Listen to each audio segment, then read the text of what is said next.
A declaração de inconstitucionalidade em sede de controle difuso produz uma série de efeitos. Os efeitos, basicamente, são as consequências que ocorrem em ocasião na qual um juiz ou tribunal realiza o controle difuso e declara a inconstitucionalidade de uma norma. E esses efeitos são efeito ex tunc e eficácia inter partes. A eficácia inter partes, ou eficácia entre as partes, significa que a declaração de inconstitucionalidade em controle difuso vincula apenas as partes envolvidas naquele litígio, ou seja, vincula apenas as partes que estão litigando naquela ação judicial, naquele caso concreto. Vamos exemplificar. Imagine novamente que um contribuinte esteja sendo tributado pelo governo federal e que ele acredite que esse tributo seja inconstitucional.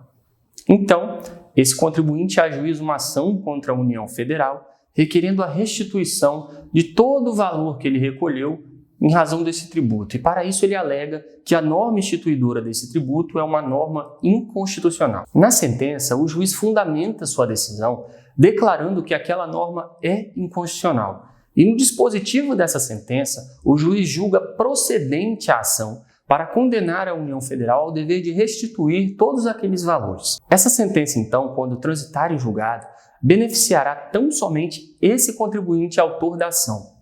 Um outro contribuinte não poderá ser beneficiado por essa decisão, pois ele não foi parte nesse processo.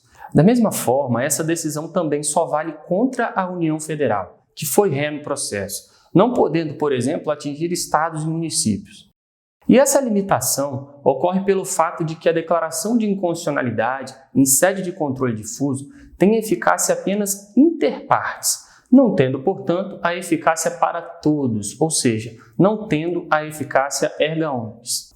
Agora vejam, a Constituição estabelece que compete ao Senado Federal suspender a execução de lei declarada inconstitucional por decisão definitiva do STF. Então imagine que aquela mesma sentença do exemplo do contribuinte não transitou em julgado naquele momento. Houve a interposição de recurso pela União Federal e a ação chegou até o STF. E então o STF decidiu aquele caso concreto, declarando a inconstitucionalidade da norma instituidora daquele tributo. Quando isso ocorre, o STF comunica ao Senado Federal sobre o seu entendimento, no sentido de que aquela norma é inconstitucional. E então, diante dessa comunicação, o Senado Federal tem a faculdade de editar ou não uma resolução para suspender a executoriedade daquela norma. Com a suspensão de executoriedade pelo Senado Federal, aquela norma não pode mais ser executada contra nenhum contribuinte. Dessa forma, agora sim, esse entendimento de que a norma é inconstitucional poderá beneficiar outros contribuintes.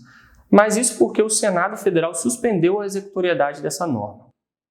Então veja, a decisão do STF em sede de controle difuso teve eficácia apenas inter partes.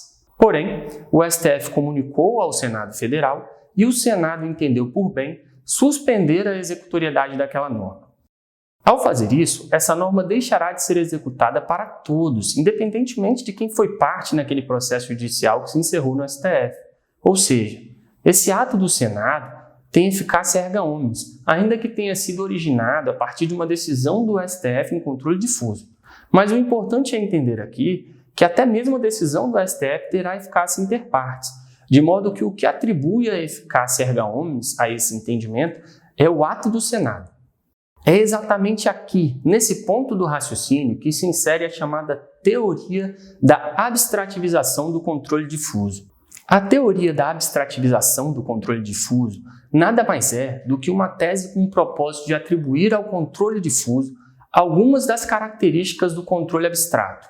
Bom, nós sabemos que a declaração de inconstitucionalidade em sede de controle difuso tem apenas eficácia inter partes, sendo que somente a suspensão da executoriedade pelo Senado Federal poderia fazer com que aquela norma tivesse sua execução suspensa em caráter erga omnes. Agora vamos refletir. Temos uma situação em que o plenário do STF declarou, em sede de controle difuso, que uma norma é inconstitucional. Temos, portanto, uma decisão do plenário do Supremo Tribunal Federal, a mais alta corte do país, o guardião da Constituição da República.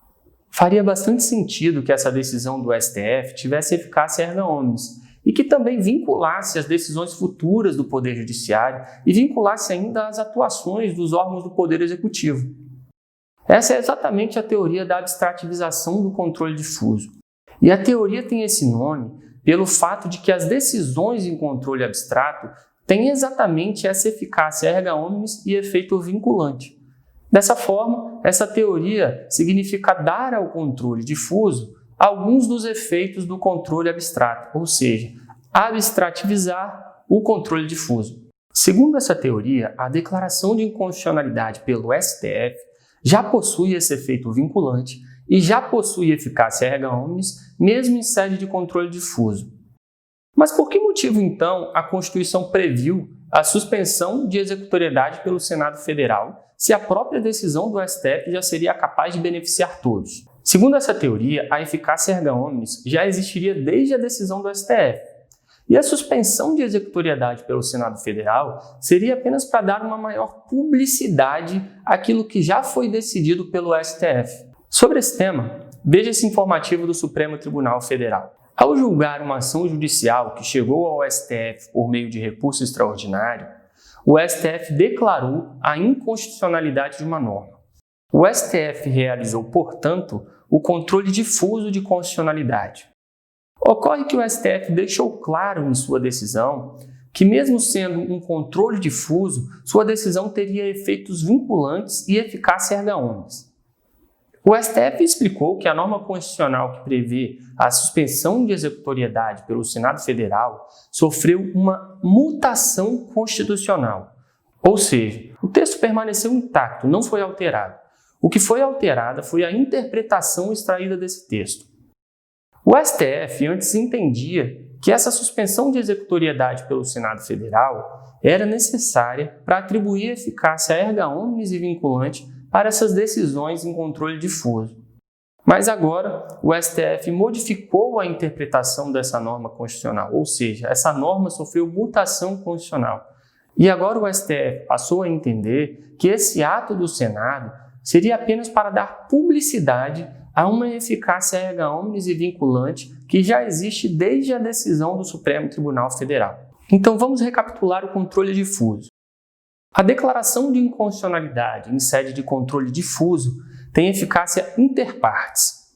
Entretanto, se a declaração de inconstitucionalidade decorrer de uma decisão do STF em sede de controle difuso, o STF comunica ao Senado para que a executoriedade dessa norma seja suspensa com caráter erga omnes. Paralelamente, a teoria da abstrativização do controle difuso, adotada pelo Supremo Tribunal Federal, estabelece que as decisões em controle difuso, quando tomadas pelo Supremo Tribunal Federal, terão eficácia erga omnes e efeito vinculante, ou seja, valerão para todos e vincularão as próximas decisões do Judiciário e a atuação do Executivo. Segundo essa teoria, a suspensão de executoriedade pelo Senado Federal seria apenas uma forma de dar publicidade ao que foi decidido pelo STF.